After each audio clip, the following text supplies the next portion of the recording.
ఎవరో నూలు దండ వేస్తే ఎవరో కామెంట్ పెట్టిరని స్క్రోల్ చేసిరని ఈ మేడవడం ఏందో నాకు అర్థం కాలే. నువ్వు ఆడమనిషిగా, ఒక రాజకీయ నాయకురాలిగా, ఒక ప్రజలకు సేవ చేసే మనిషిగా, ఒక ఉన్నతమైనటువంటి స్థానములు ఉన్నటువంటి మనిషిగా వాళ్ళు ఎవరు అయితే స్క్రోల్ చేసిరో ఆ స్క్రోల్ చేసిన వాళ్ళను నీ ప్రభుత్వమే కదా ఎందుకు చేసిరని అడగాలి. కానీ ఏం చేసిండ్రు? ఈ స్క్రోల్ చేయడానికి, నా మీద కామెంట్ పెట్టడానికి కారకులు బీఆర్ఎస్ పార్టీ, అది కేటీఆర్ గారు అని నువ్వు ఆఫీస్ మీదకి దాడి చేయడానికి పంపిస్తావా నీ మనుషుల్ని? కేటీఆర్ గారు హైడ్రా వల్ల చాలా కుటుంబాలు చితికిపోయినాయి, వాళ్ళ ఇండ్లు గూలగొట్టిరు, వాళ్ళ కుటుంబాలన్నీ రోడ్ల మీదకి వచ్చినాయి.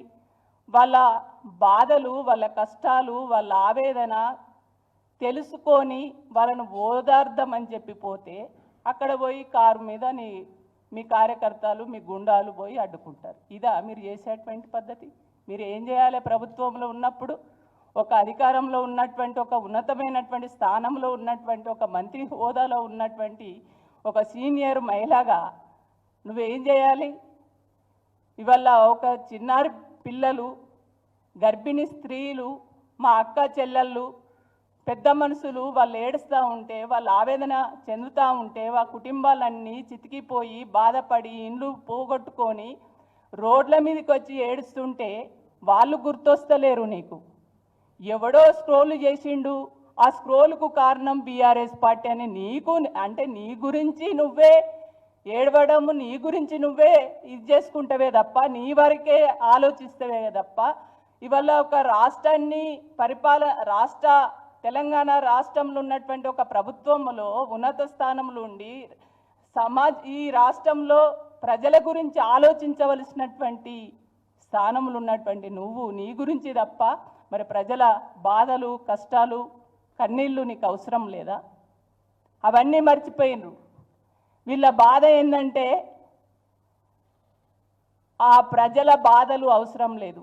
ఈ అధికారంలో ఉన్నటువంటి నాయకులకి తెలంగాణ పట్ల ప్రేమ ఉండదు. ఎందుకు ఉండదు? కొండా సురేఖ ఏనాడన్న తెలంగాణ గురించి మాట్లాడిందా? తెలంగాణ ఉద్యమంలో పాల్గొన్నదా?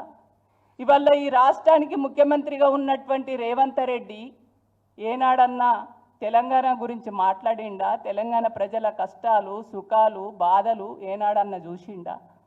వాళ్ళకు తెలంగాణ ప్రజల గోస అక్కర్లేదు, వాళ్ళ ఆవేదన అక్కర్లేదు, వాళ్ళ బాధలు అక్కర్లేదు.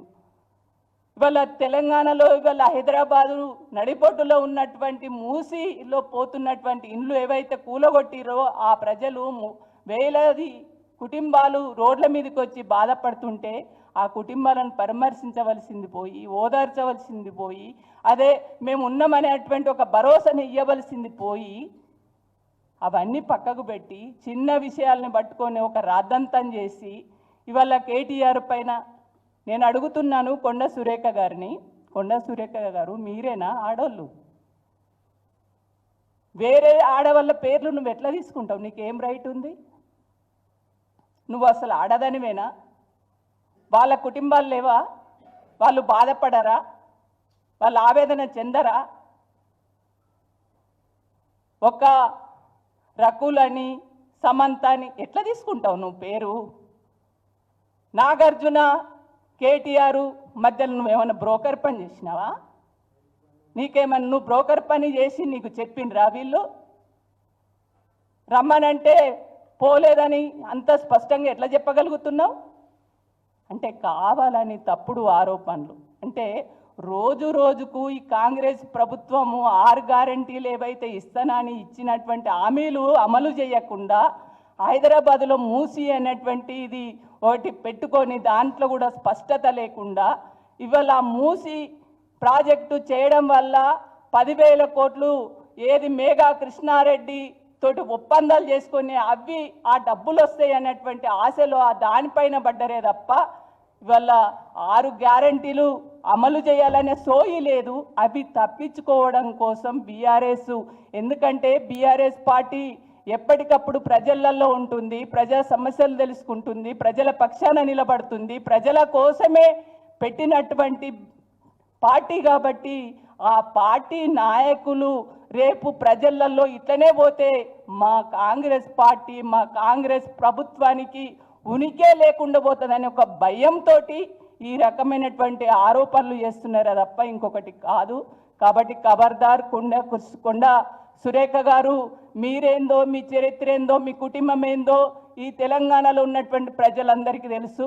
నీ కన్నీళ్ళు, నువ్వు ఏడుపుడు, నీ మాటలు ఇవన్నీ కూడా తెలంగాణ ప్రజలకు కొత్త కాదు.